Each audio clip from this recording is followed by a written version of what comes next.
Hello! If you can't tell by my bleached eyebrows, I'm doing well. I'm doing really, really well.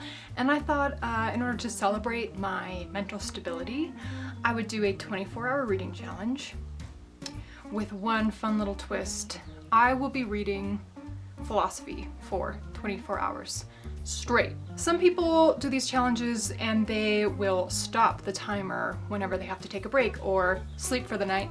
I'm not gonna do that. I'm gonna try to go 24 hours continuously without stopping. I want to show you the little schedule I have made for the entire 24 hours. Starting at 11, I'm going to be using this timer. I've basically scheduled things in like eating, I'm gonna take a few treadmill breaks, and during those times I will be listening to an audiobook. But otherwise, I'll be completely locked in on the philosophy books that I have picked for today. I think probably this is some like subconscious reaction to the fact that I have been out of school for about a year now. I graduated with my master's in philosophy a year ago, and I have not touched philosophy since. So something psychologically is going on with that, but this is the stack that I have to choose from. I've got a lot of shorter books. If I picked bigger books, it's possible that I would spend the entire 24 hours on one of those, and I think that's not as interesting.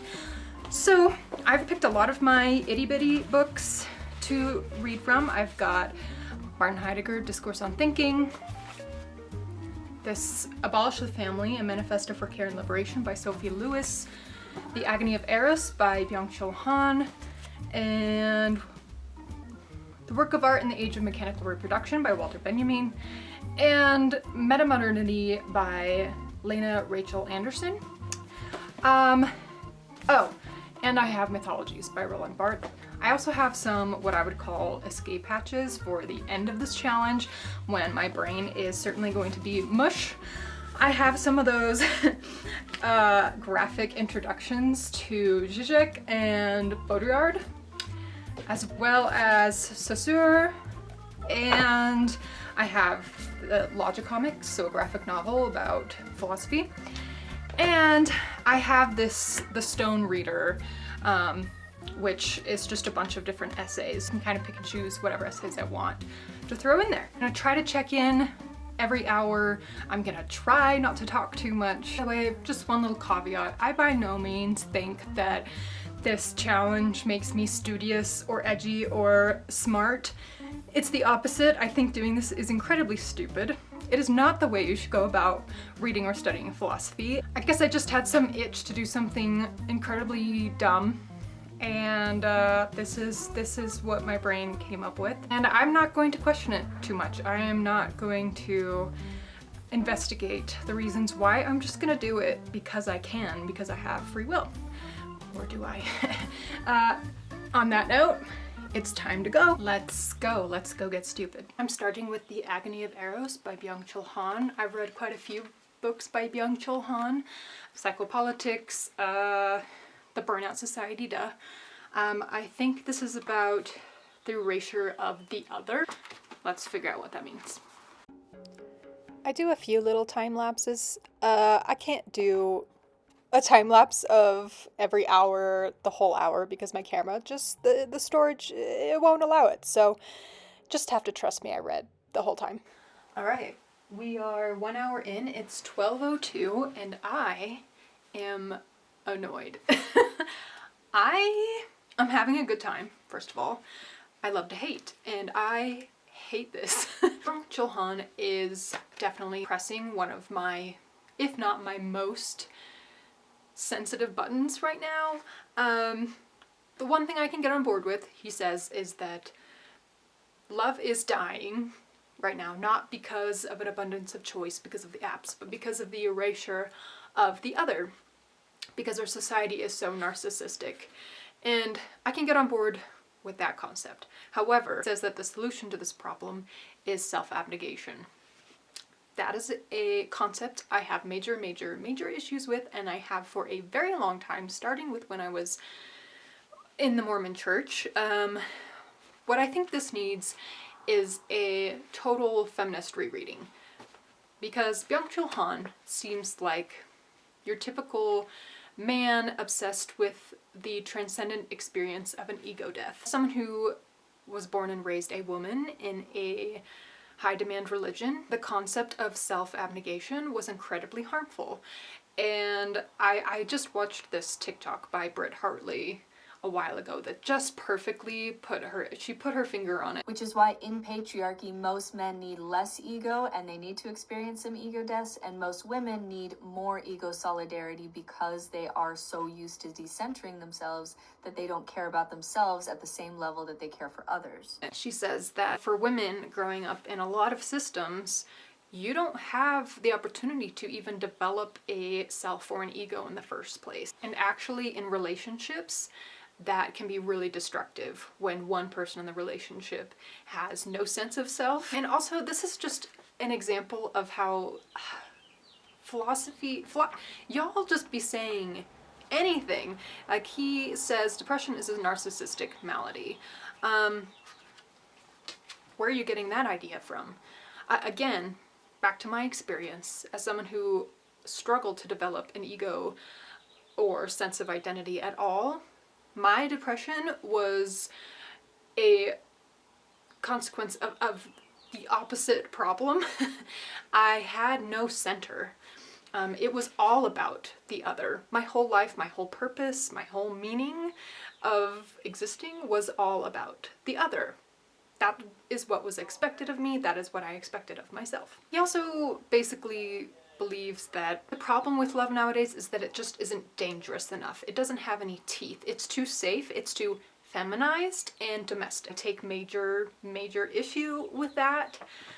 This sounds like a dude who's just bored and wants something exciting to break him out of the mundanity of life. Something I'm learning along my spiritual journey is that women in spiritual circles have been relegated to the mundane, everyday, ordinary. And what we haven't realized is that that is where most of your sense of transcendence can come from. Ordinary mysticism. I'm all for what falling in love can do. It does rupture you out of your day-to-day life. It's very exciting. It's very wonderful. But I don't think that kind of experience or feeling or state of being can sustain a relationship healthfully.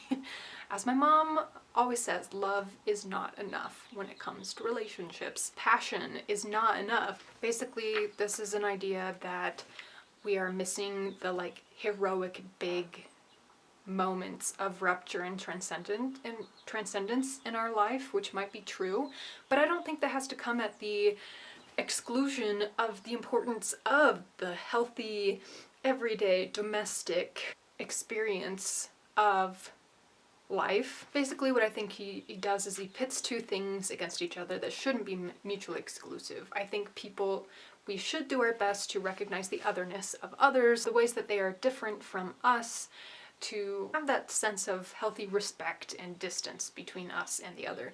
But also, I think we need to have healthy egos and a sense of self. And, the ego performs an important function. It's taking me a while to get through this. I'm only 28 pages in because I've just been writing notes and having angry thoughts. But, like I said, I'm having a good time. 1 hour later. Okay, I finished The Agony of Eros. Suffice it to say, I think I and Byung-Chul just have a different definition of the erotic, a different vision of it. But I will say I agree with his point that hypervisibility destroys erotic fantasy. I think that's pretty obvious, and I do wonder if maybe that's why younger generations seem to, as it's been reported, have a problem with sex in media. Maybe it's not because we're all pansies, maybe it's because we actually yearn for a return to the truly erotic. Anyway, that's that. I have started my next book. I went with Discourse on Thinking by Martin Heidegger. Apparently this is about understanding the relation of meditative thinking to contemporary human life, which in the very long introduction by John M. Anderson, which takes up almost half of this little booklet, he says is really in the vein of the mystics, such as Master Eckhart. Lately, I have been really into contemplative prayer. I'm not Catholic, but I'm I've been interested in that, as well as, like I said, ordinary mysticism, so that really caught my attention. I'm excited to dive in. I took a course on Being in Time where we read the entirety of it in grad school, and so hopefully the rhythm of Heidegger's language is still with me a little bit. We shall see. It does say in the preface that the style of this address is clear, there's no technical terminology, and the address has a poetic tone which conveys the high seriousness of the subject, which sounds good, but then it also says, this is not to say that the conversation is easily understood, for it is not. Of course not. Okay, we have 22 hours to go. Let's dive into some Heidegger. Philosophy's cool again. This is cool. This is cool. I like this. Heidegger's whole point about meditative thinking versus like calculative thinking or scientific thinking. Meditative thinking is a lot like contemplative prayer. I mostly just got a chance to finish the introduction. Like I said, it's like half of this.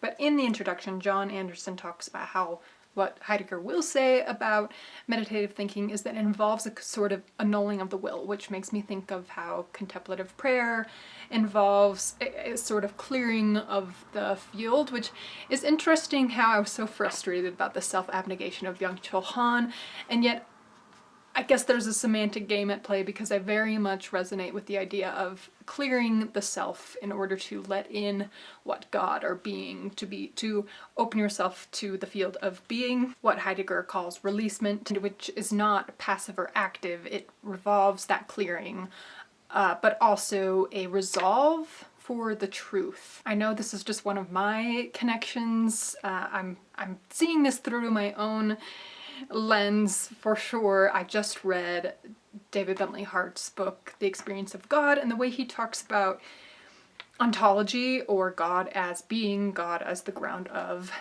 existence, the nature of which is consciousness, very much to me is feeling like what Heidegger is saying about consciousness. Meditative thinking involves an awareness of the field of awareness, of the consciousness of objects. Being, as reached through meditative thinking, is partly identical with the nature and movement of such thinking. So these things being identical, meditative thinking, and the nature of that which we are meditating upon, that just makes me think consciousness. I think in other terms you could think of this as a sort of metacognition, but with what I would definitely strongly say, although a lot of people probably wouldn't, with a much more spiritual bent. He urges that despite people thinking that meditative thinking is passive, it actually requires great effort, probably just as much or more compared to calculative thinking. He talks about how we dwell upon what lies close, meditate on what is closest. It made me think of, I think it's the Gospel of Thomas, the idea that the kingdom of God is within, that treasure is where your heart is, and that it is through our unique human consciousness that we understand the nature of being as consciousness. So we go through ourselves in order to get at what is also the most distant and great compared to ourselves. The only unfortunate thing I will mention is that Heidegger refers a lot to his German homeland, his gratitude for it, and to the sense of being homeless after World War II.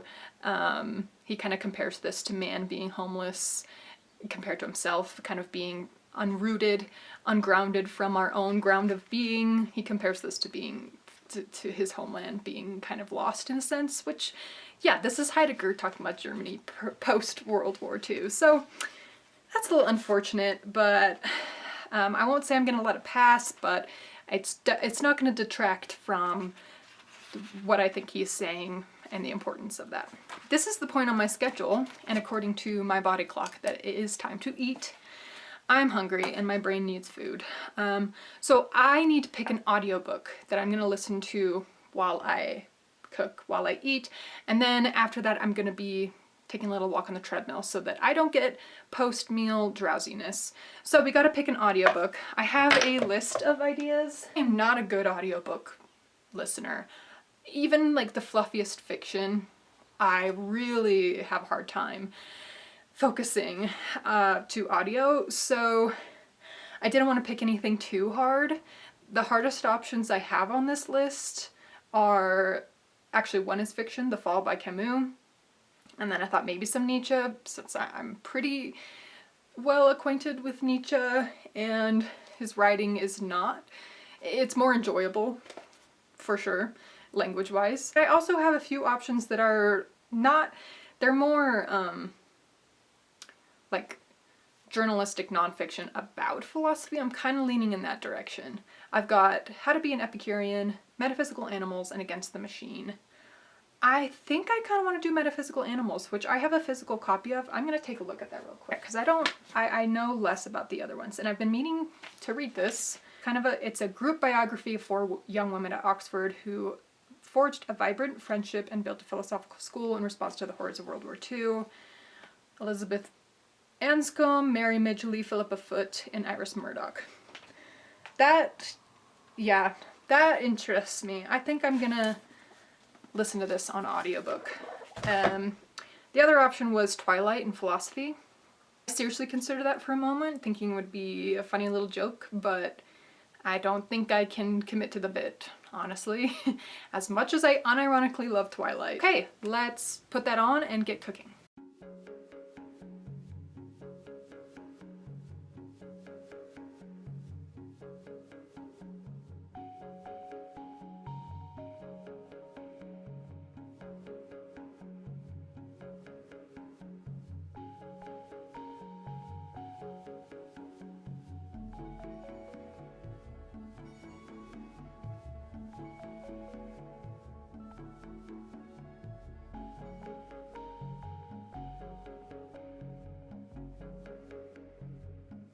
Okay, so I've eaten, I just did 30 minutes on the treadmill, and I am really enjoying Metaphysical Animals. It is exactly what I needed after that whole Byung-Chul Han thing. Right off the bat, it talks about how the history of philosophy is a history of men who are isolated from other human beings, from relationships, from the domestic sphere, and how that obviously gives us a very limited view of what wisdom means. That's my swamp cooler. Hopefully it's not too loud. In particular, it talks about the 4 women I mentioned earlier, Elizabeth Anscombe, Mary Midgley, Philippa Foot, and Iris Murdoch, who were Oxford students who, when men started returning from the war, disillusioned, had a disdain for metaphysics, for mystery, it says. So they were very into analytic philosophy. These women were like, no, you're missing something important here. I'm not obviously too far along, but it's just talking about how they got their starts at Oxford and how they were up against many obstacles. A lot of people thought that they had bewomaned Oxford, and they are regularly reminded that if they take any missteps, it will ruin the opportunities for any women in the future to enter the domain of philosophy. I think this is really well written. It's very entertaining for a book of historical journalism, I guess, and the narrator is fantastic, I have to say. Okay, so now I'm going to get back to physical reading, and I'm going to take it outside because it's a lovely day. So let's get out there.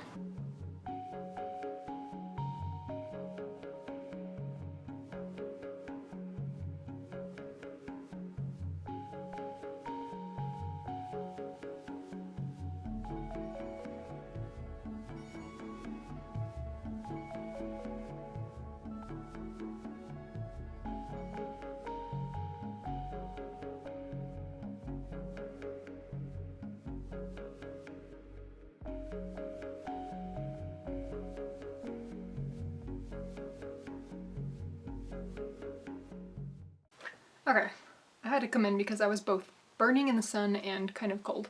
But I also just finished Discourse on Thinking. I had a moment to reflect on this cover. It's kind of hilarious to me. There's not much more to report. Basically, the second half of the book was a discourse between a teacher, a scholar, and a scientist, basically fleshing out the ideas that were already described in the introduction. I forgot, Heidegger's writing really puts me in this like trance-like state because he uses, first of all, he uses words so repetitively that they start to lose their meaning. These concepts can't actually be named. They cannot be captured by representational thinking. So that makes it fun to read. You mean the nature of thinking, that indwelling releasement to which that which regions, which is the essentially human relation to that which regions, something we presage as the nearness of distance. And that definition is used repeatedly throughout this discourse. So yeah, I'm having a great time. I am having a great time. I'm actually thinking this was not such a dumb idea after all, because I'm having fun. But the last 10 pages of that, I was ready to move on to the next book. I'm kind of thinking Abolish the Family by Sophie Lewis, because I think it's going to be more, first of all, straightforward language, so going in a different direction topically. I know that what she means by abolish the family, a lot of people would get their hackles raised at that phraseology. I think it probably means something different than what it seems like on the face. Anyway, Abolish the Family, a Manifesto for Care and Liberation by Sophie Lewis. Let's get into it.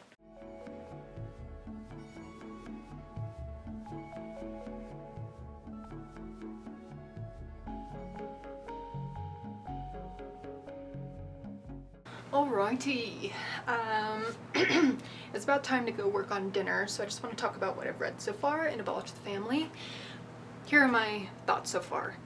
I agree with Sophie Lewis on the criticisms of the family, especially the nuclear family, but one of her points is that the phrasing of abolish the family is important for certain reasons, and I'm not going to get too far into those reasons now. But I still think that it's more important to be effective with your language than to be right, if that makes sense. So I do think that Abolish the Family has a PR problem, and rightfully so. Maybe we should consider alternatives. I mean, she heavily disagrees with me, but we can agree to disagree.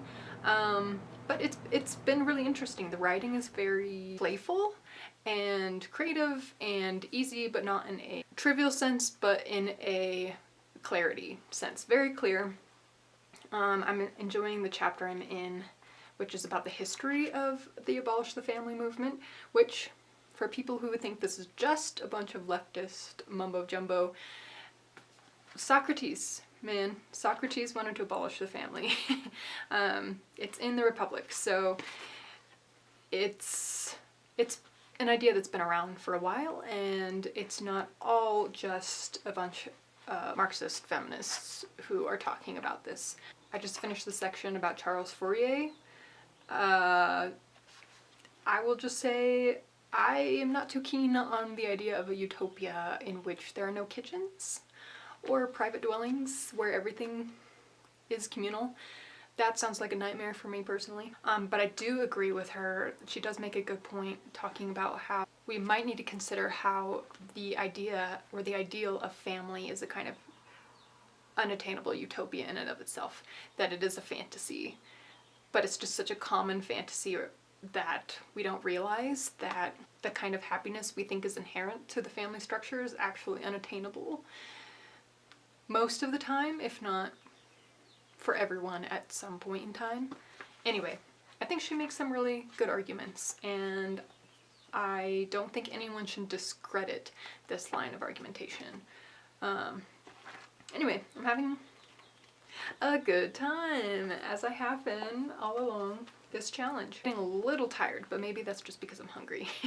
It's too soon to really get tired. Okay, we are 7.5 hours in, so ways to go. All right, let's go make some dinner.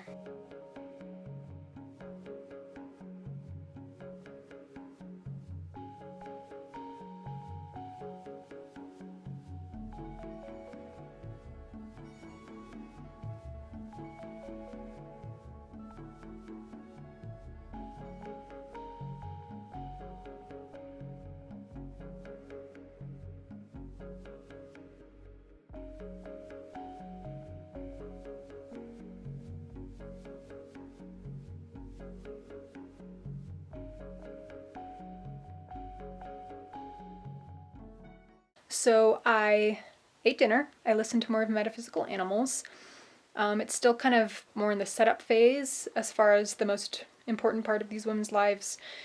They're kind of trying to figure out their political affiliations as the war is coming. Then I went up to the deck for what we call deck time here to watch the sunset, and I read a little more of Abolish the Family.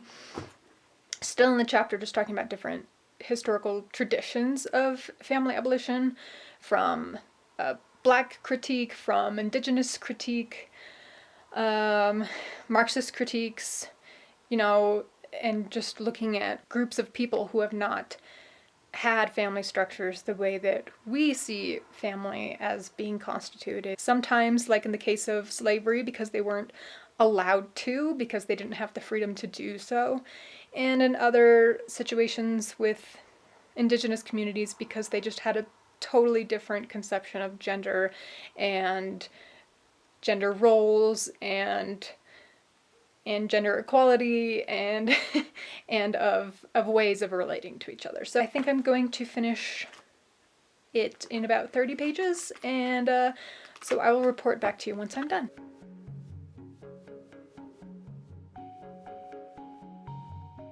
I finished Abolish the Family. First of all, can I just say, it's hilarious that my parents are in the living room watching the Pendragon cycle show, and I'm in here talking about family abolition. Like, our thoughts are not in the same place right now. My overall thoughts of this are, like many texts of this nature, it does a great job picking apart a concept, finding the problems. I think there are a lot of great critiques here that I am on board with. But there is a failure to offer an alternative to the thing that is supposedly should be got rid of. I was kind of waiting for her to explain, you know, what comes after the family then. You know, what's our alternative? She explained with a quote from Michelle Barrett and Mary McIntosh. Any critique of the family is usually greeted with, "But what would you put in its place? We hope that by now it will be clear that we would put nothing in the place of the family." That's not exactly, that was not clear to me. Even if we were to grant that it's fine for adults to have non-familial relationships, like you can do whatever the F you guys want, I'm worried about, what about the children? Which is sort of touched upon in here, but not nearly enough. She says, mass state-run daycare centers are not the answer. Do we have answers? Do we know yet what kinds of relation are outside capitalist accumulation? Lou Cornum, quote, "If the answer today is none, let us devise some by tomorrow." Okay, then you get back to me because I think that's a really important question before we start dismantling anything. The last paragraph is, "I don't know how to desire it fully, but I can't wait to see what comes after the family. I also know I probably won't see whatever it is. Still, I hope it happens, and I hope it is a glorious and abundant nothing. I know in politics nothing is assured. It's all kind of a grand experiment based on some smart and best guesses, but in order to get on board with something that is this radical, and I consider myself radical in a lot of respects, we need to do some more exercises of imagination." So that would be my main critique of this. I still think the word matters. I mean, could we not say we could work towards figuring out what abolishing the family is, but first can we talk about reform? You know, like, can we not alienate so many people with our language? This is a common problem of mine with things like this. What should I read next? I'm feeling pretty okay, considering... Are you sure about that? I am... Do the math. 10 hours, right? Yeah, 10 hours into this. The reading is not hard at all yet, actually. It's the trying to think of what I'm gonna say that is a struggle. Excuse my hair for a second. What I think I can do is Actually, the work of art in the age of mechanical reproduction is only the first 50 pages of this, so maybe I'll just read that and not the other 2 essays that are in here, and see how I feel after that. It's 10:42, which means I've been going for 11 hours and 40 minutes. Can you tell? I just finished the work of Art in the Age of Mechanical Reproduction. Yes, it took me like an hour and a half. It ended up being only 38 pages.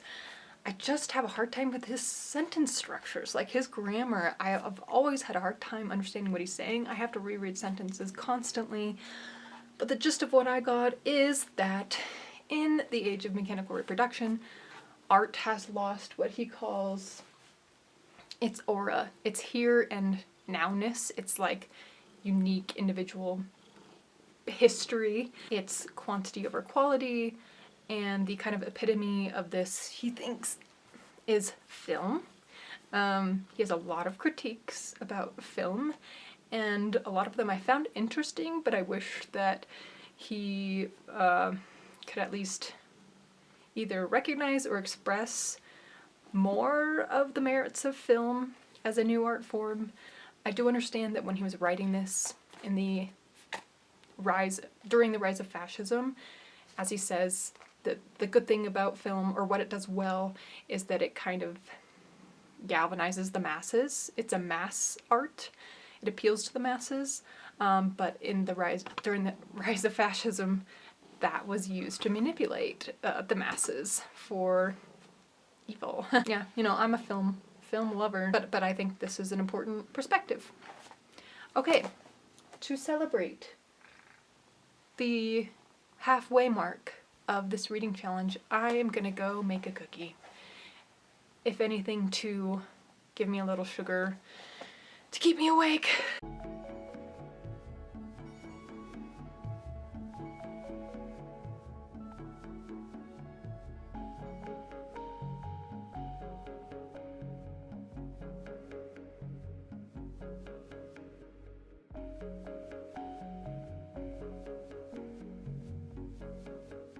That cookie, while delicious, may have been a mistake because now I don't feel great. So I made myself some tea. Non-caffeinated one I had that I wanted was chamomile lavender, so hopefully that doesn't put me to sleep. So I just want to briefly talk about metaphysical animals really fast.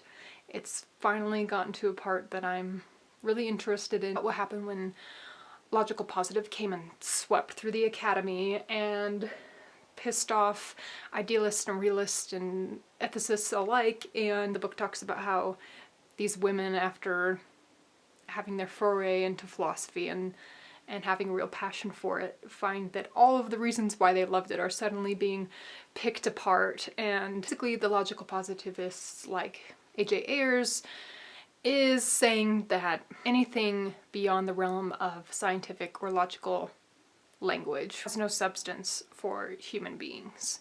So the transcendent, metaphysics, yeah.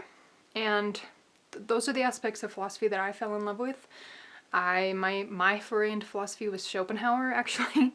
And so it was hard for me to enter a more analytic domain. But anyway, this book is great. I'm loving it. But for my next physical choice, the last like slim book that I have is Metamodernity by Lena Rachael Anderson. If you've never heard of Metamodernity, it is like the response to postmodernism, what some people hope will supersede postmodernism. Anyway, this has a very small print. You probably can't see it, but the construction of this book is not great. I'm not tired enough to read any of the graphic novels yet. I guess I still have the Stone Reader. I guess I'm gonna try this one.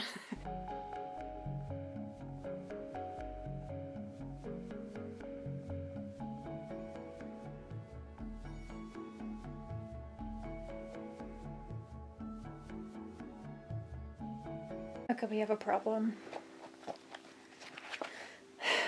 I've read like the introduction and a few of the first pages of the first chapter, and it's just too, it's too easy to the point of being boring. But I just remembered I have another book on this topic that is a collection of different essays that I think is a little more philosophically rigorous. If I can find it. It is somewhere over there. Yup. It was in the wrong place, but I found it. So it's Metamodernity, Dispatches from a Time Between Worlds, Crisis and Emergence in Metamodernity, Metamodernity, you know. I'm losing it. Let's see. So lots of essays to choose from. Listen, I'll find one. I'll start reading it, and I'll talk to you later, okay? Okay.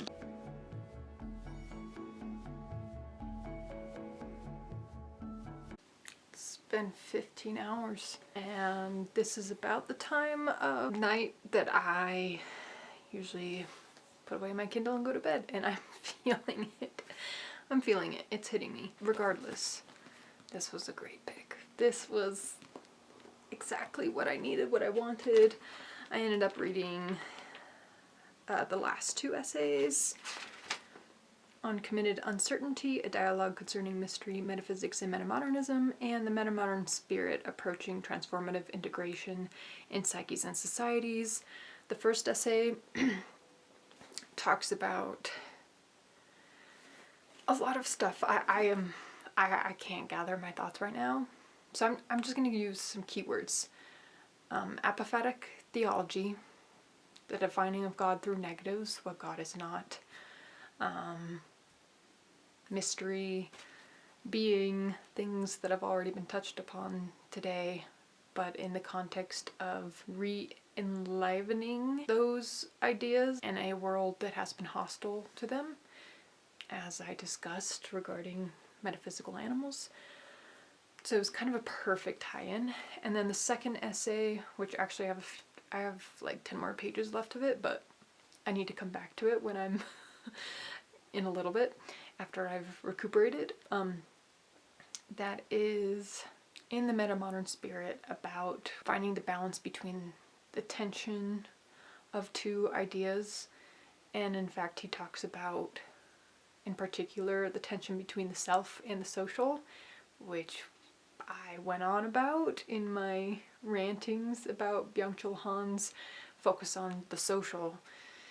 Me saying, no, the self is also important.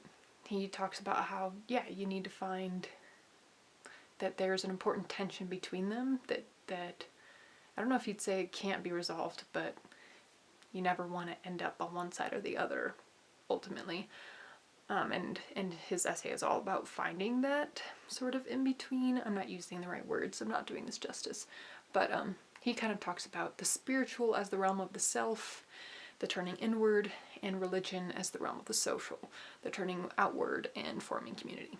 Anyway, it's great stuff. Like I said, exactly what I needed. Now, I'm going to, for the next hour, listen to Metaphysical Animals because my eyes hurt, and I'm going to crochet while I listen. Then, and this is not, I have this all written down. I know you can't see, my camera won't focus, but I had this planned out ahead of time. I knew I was going to do this. I knew about this time is when I was going to start getting real sleepy, when my eyes were going to start feeling cracked. So the plan is crochet, listen to a book for an hour, take a little nap at 3 a.m., just a little one, okay, for 45 minutes, then wake up, drink the energy drink I got for this special occasion. I don't drink caffeine, so this is very special for me. Could be a disaster too, though. And walk on the treadmill for a little bit. So let's, what did I say is next? Oh yeah, we're gonna crochet. Love me a good granny square.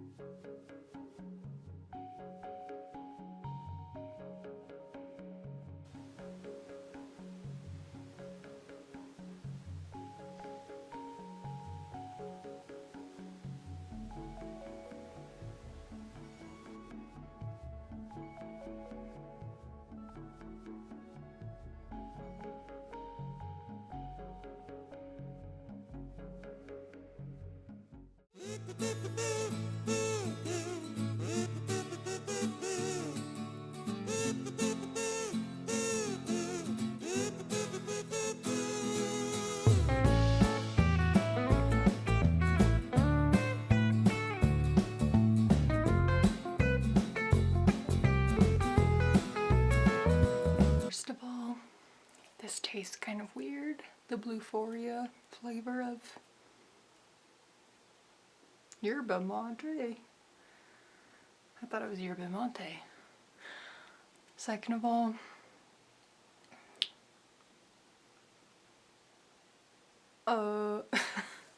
I don't know how effective treadmill time was because I was listening to the audiobook and a narrator's voice, so charming, but so calm.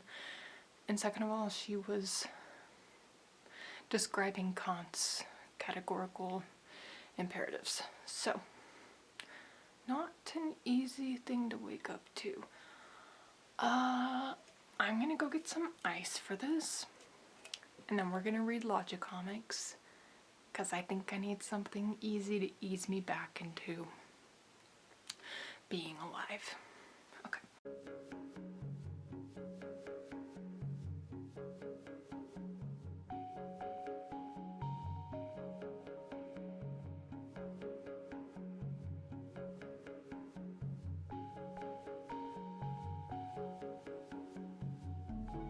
You can't quite see it, but the lights are turning on outside. It's blue out there, and you can hear the birds chirping. Or I can. I don't know if you can. And I'm doing well. I am engrossed in Logicomix. It took me a lot longer than I thought it would for a graphic novel, but it's chock full of analytic philosophy, the history of analytic philosophy. I'm 230 pages into it. It is 300 and a little over 300. I'm loving it though. Somehow still having fun. Okay.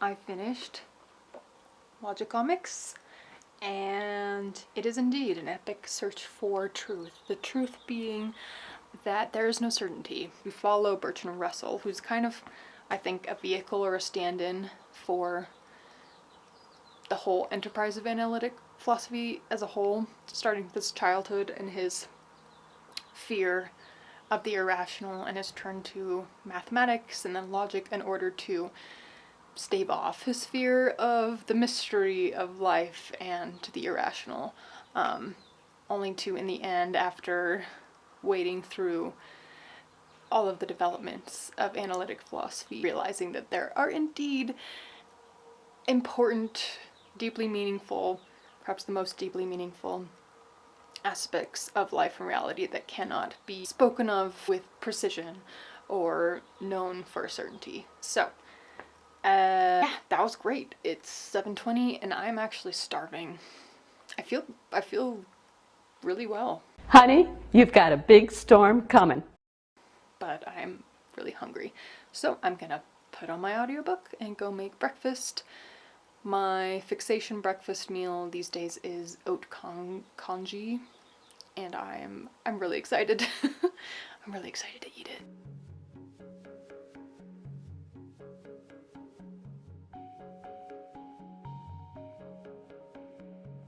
Just finished my breakfast. It's about 8 o'clock. And I gotta figure out what I'm gonna do in this final stretch. I only have 3 hours left. The concept of time is non-existent to me right now. I can't believe it's been 21 hours. Yeah. But anyway, I remembered that I still have 10 pages left in the last essay in here. So I'm gonna finish that. And then I'm thinking to mostly peruse the Stone Reader. I don't really have any more super small books, and I don't want to start something that I don't think I'll finish in this time frame. So I'm just gonna, yeah, I might just skip around essays and then maybe the last like 30 minutes listen to some more Metaphysical Animals. So that's my plan for now. I feel fine. Got a big Somehow. storm coming. I must have got my second wind.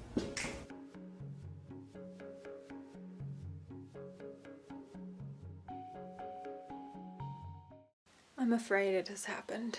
I have hit the wall. I can barely, like my mouth can barely move. I am getting nothing from, I just read maybe 3 or 4 little essays from the Stone Reader. Don't care to tell you what I got from that. Not much. Yeah, I need something with pictures. It's time for my escape hatch again. I'm gonna go with Baudrillard because that book is on top and I can't make decisions right now. I'm actually falling asleep as I'm trying to read. It's 9:20. I am going to just switch over to my audiobook and I'm going to crochet for, I don't know, an hour. I just feel like if I do something with my hands that will help. And then I'll finish off on the treadmill. Whatever.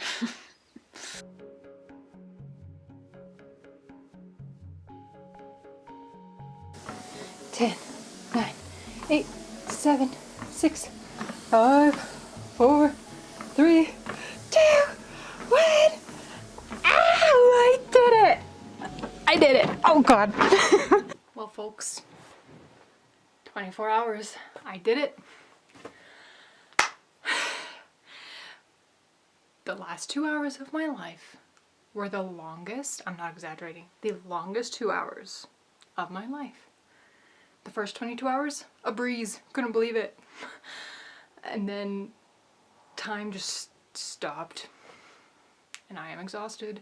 And to quote the young scholar in Heidegger's Discourse on Thinking, I do not know who I am, I do not know where I am. I'm gonna go crash.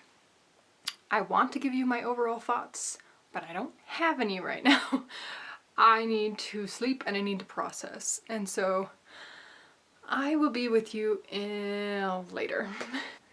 It has been a week since I completed my 24-hour reading challenge. I simply have not had it in me to think about it, to process it. Quite honestly, that whole day is such a blur in my memory. It wasn't until I started looking through all my clips that it started coming back to me. Overall impression, experientially, I had a blast. Like, other than the last 2 hours and the fact that it took me about a week to recover, it was an amazing time. I keep this brief because after looking through all my footage, I already yapped more than I should have. Luckily, there's not too much more to say that I haven't said already. The most interesting part of this was how all of the topics fed into each other, which I love because I pretty much picked all those books randomly based on length rather than topic. And that is something that I remember loving about studying philosophy. As much as the nitty-gritty can get really annoying and there's always a risk of missing the forest for the trees, I also often have the experience, including when I was in grad school, where every seemingly unrelated piece of text, bit by bit, piece by piece, sort of somehow adds up to a bigger picture. And that is quite satisfying. Of course, that picture is very much influenced by what I am consciously and unconsciously kind of looking for at this point in my life. And I am worried that I may have read my own viewpoint into a few things a little too much, especially the Heidegger. But I am less concerned these days with being objective and certain, as was discussed in Metaphysical Animals, than I am with learning what it means to live the good life. And maybe that starts with your own self-experimentation. I also, another takeaway, I learned that I probably could have pushed myself more in grad school. And not in a like, I'm disappointed in myself kind of way. I was dealing with a lot back then, but like this challenge helped me kind of overcome some of my self-limiting beliefs. So yeah, I feel like this was incredibly fruitful to my own surprise, and I would love to see other people do different versions of this. I imagine myself doing other versions of this in the future, maybe giving myself a little bit of a longer nap next time. But most of all, I want to know what you thought about the books I read, the ideas that I explored, so let me know. Thanks for going on this journey with me. I will catch you later.